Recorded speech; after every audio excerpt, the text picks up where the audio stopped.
Designing the right WordPress website comes down to choosing a great page builder. Today we're going to have a look at Elementor, we're going to have a look at Gutenberg. We want to know which is the better page builder, we want to know what features they offer. So without further ado, let's check them out. Alright, so we're diving straight into Elementor.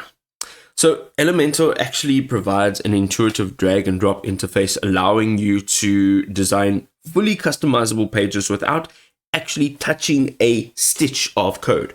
With over 100 widgets, Elementor caters to all designers' needs, from basic text boxes to advanced marketing tools like forms and sliders. It's fantastic. Elementor also lets you design headers, footers, and even entire themes, offering an unparalleled control over your website's look and feel. It's got serious customization options. Also, with global fonts, colors, and styles, you can ensure consistency across your entire site, which is especially useful if you are into branding. And let me tell you something, branding is extremely important. Having a look at one or two of their drawbacks is their websites built with Elementor can sometimes experience slower loading times due to the added design complexity or larger file sizes. So that could be a bit of a problem. Also, it does require more server resources, making it less suitable for shared hosting or even low-end servers.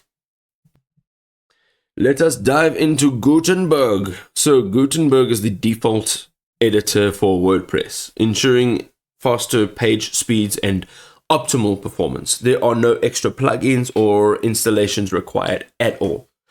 Gutenberg's block editor also allows you to build pages using pre-configured blocks for text, images, as well as other media, and it makes it easy for any type of beginner builder to use.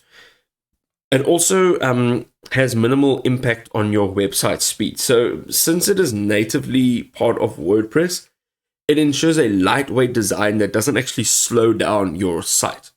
One of the other things is that Gutenberg is actually completely free and includes all of its features within WordPress, providing a cost-effective solution for site builders.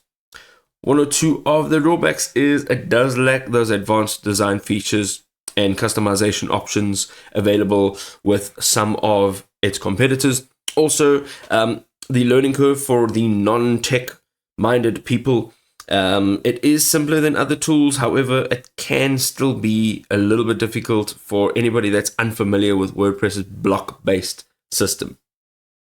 Okay, so you see that there are tons of features packed in each one of these applications. The software, they have amazing features. They also do have one or two drawbacks that we need to take into consideration, of course, to make sure that we are considering all things.